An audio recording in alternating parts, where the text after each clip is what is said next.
It started with a dare. A $4 dare that was never meant to matter. But when Ryan Moretti, the son of one of the world's wealthiest men, sat down across from a quiet girl in a faded blue dress at a cheap diner, the world he thought he knew began to crack, one heartbeat at a time. The camera lingers on her trembling hands, clutching a chipped coffee cup. The sound of a clock ticking fills the silence. He smirks, cocky, untouchable. She glances up, eyes full of pride, pain, and something that silences him completely. No one at that table knew that night would change lives, challenge privilege, and expose what worth really means. Ryan Moretti didn't believe in love. He believed in control, of his time, of people, of the world that bent under his father's name. His friends used to say, money can buy anything. And maybe it could, until that night that it was supposed to be a joke. His best friend Mason bet him he couldn't survive a blind date under $5.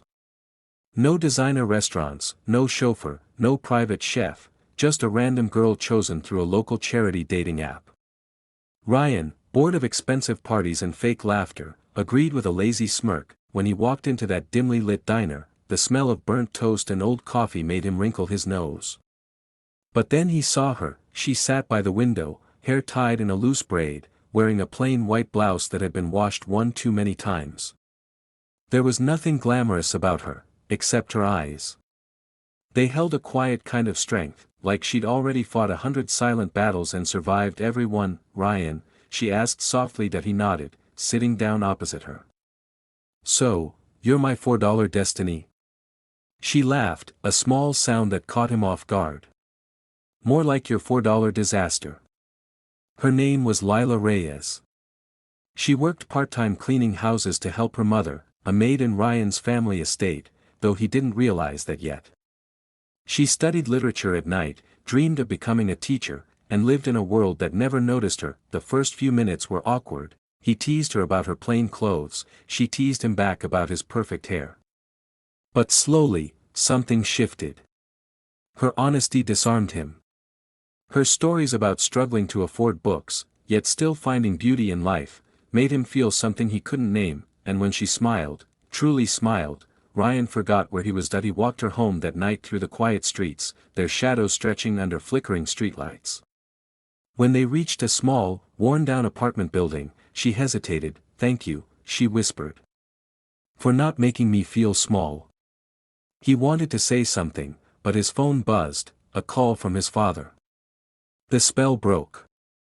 He muttered a quick goodbye and drove off, unaware that this cheap date had planted a seed that would shatter his carefully built world. The next morning, Ryan's world collided with Lila's in the most brutal way possible. He walked into the mansion kitchen and froze. There she was, Lila, standing beside her mother, wearing the maid's uniform. Her eyes widened in shock, the tray in her hands trembling slightly. So, the $4 girl cleans my floors, he said coldly, more to hide his confusion than cruelty. Her mother turned pale, whispering, Lila, go upstairs. But Lila stood her ground. Yes. I clean floors.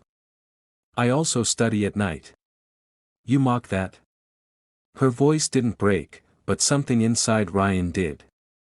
He had spent his life around people who bowed to his last name. Yet this girl, this maid's daughter, looked him in the eye as if they were equals. Over the next days, he couldn't stop noticing her. The way she cared for her mother, the way she hummed while working, the way she looked out the window like she belonged to another world. He started helping quietly, paying her tuition anonymously, replacing her broken shoes, even defending her when other staff mocked her ambition. But secrets don't stay buried. One evening, his father found out. The mighty billionaire, Victor Moretti, stormed into the staff quarters, his voice thunderous. You think you can drag our name into the dirt? A maid's daughter?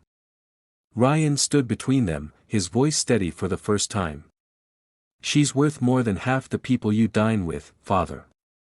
Lila tried to leave, but Ryan stopped her. No, he whispered. You taught me to value price. She taught me to value worth. The confrontation went viral. Someone had filmed it. The clip of a billionaire's son defending a maid's daughter spread like wildfire. But while the world debated romance and rebellion, Ryan and Lila lived quietly, choosing dignity over drama. He left the company his father owned, investing instead in a community library project, Lila's dream. Years later, at that same diner, now renovated and warm, a sign hung above the door, the $4 Promise Cafe, where every story has worth. Ryan walked in, same place, same seat, as Lila served 2 cups of coffee and smiled. "I guess you really liked the cheap date," she teased. He smiled back. "No. I just found something priceless."